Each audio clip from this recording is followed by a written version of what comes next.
Hey, so it's day 4 of the 30 days of prayer and fasting with God's Vineyard Ministries. As you can see, I'm swagged out with some fake glasses, courtesy of Pastor Labby. Yeah. Message for you, Pastor Labby. I've not conformed. They're just a bit fun to wear. And you're probably, throughout this video, you're probably just going to be thinking, okay, why is she wearing those? Why is she wearing those? This looks awkward. Take them off. But I'm going to keep them on. So yesterday's prayer point was to confess sins, ask for forgiveness, and to lay out everything that may be a barrier to our prayers. And in line with that today is to ask God to deliver us from sins that are capable of destroying our life and testimony. If we look at Solomon in the Bible, King Solomon, he started off very well with God. Even from the day he was born, God loved him. And when it came to him taking over reign from his father, King David, God was very pleased with his requests. He asked for wisdom rather than riches, but he ended up being a very rich man. God granted him more than that which he asked for. But Solomon had a problem. He loved women, and he loved the very women that God warned him to stay away from. In 1 Kings chapter 11:2 it says, the Lord had told the Israelites, you must not intermarry with them, because they will surely turn your hearts after gods, as in other gods. Nevertheless, Solomon held fast to them in love. And verse 6 says, so Solomon did evil in the eyes of the Lord. He did not follow the Lord completely as David his father had done. So the Lord became very angry with Solomon because his heart had turned away from him. The Lord and God of Israel, who had appeared to him twice. It's almost as though he had betrayed God. And the Lord told Solomon that he would tear his kingdom away from him. But because of the faithfulness of his father David, he wouldn't do it in Solomon's time. He would do it in the time of Solomon's son.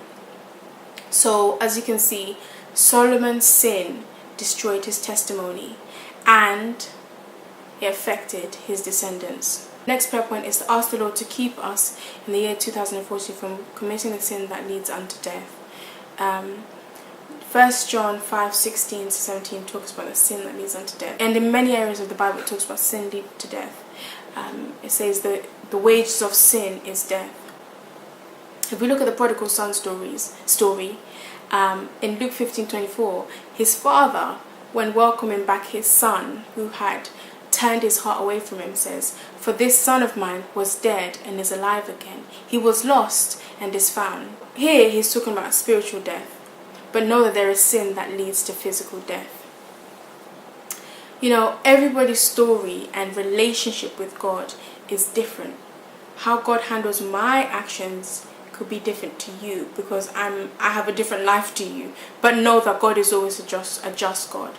Sometimes we can get a bit deluded and chummy with God to the extent where we think that, you know, even when we commit a sin, there will be no consequences. His mercy and his grace will just cover it all. But yes, his mercy and his grace is there, not to be exploited. And there are consequences to our actions. As it says in Galatians 6:7, but do not be deceived, God cannot be mocked, a man reaps what he sows. 1 John 3:6 says, no one who lives in him keeps on sinning. No one who continues to sin has either seen or known him. And that is intense. If we look at David, Solomon's dad, David was considered a man after God's own heart. But if we look at the life of David and the life of Solomon, they were both imperfect. Only difference was the heart. David did not keep on sinning in the sense that every time he made a mistake, there would be a change of heart. His mistakes would lead to a change in his heart's condition, and he was a repentant man. But know that he did commit sins that led to him having to face certain consequences, including him losing his son. David committed adultery with another man's wife, and then he killed a man. But the Lord sends the prophet Nathan to him to confront him about his sin. And when he realizes what he's done, in 2 Samuel 13 it says, then David said to Nathan, I have sinned against the Lord. And Nathan replied, the Lord has taken away your sin. You are not going to die. But because by doing this, you have shown utter contempt for the Lord, the son born to you will die. Now, David was considered a man after God's own heart. He was God's homie. But even though David pleaded with God for the child, he fasted and spent nights in sackcloth and on the ground. On the seventh day. But the remarkable thing here is that when he found out that the child died, he got up, washed, put on lotion, and changed into his new clothes and went out to the house of the Lord and worshipped. Then he ate. He said that while the child was alive, I fasted and wept. I thought, who knows? The Lord may be gracious to me and let the child live. And he goes on saying, but the child is gone, so why should you remain in that state? So David was a man after God's own heart, but there were consequences he had to face. God is holy. He has a standard.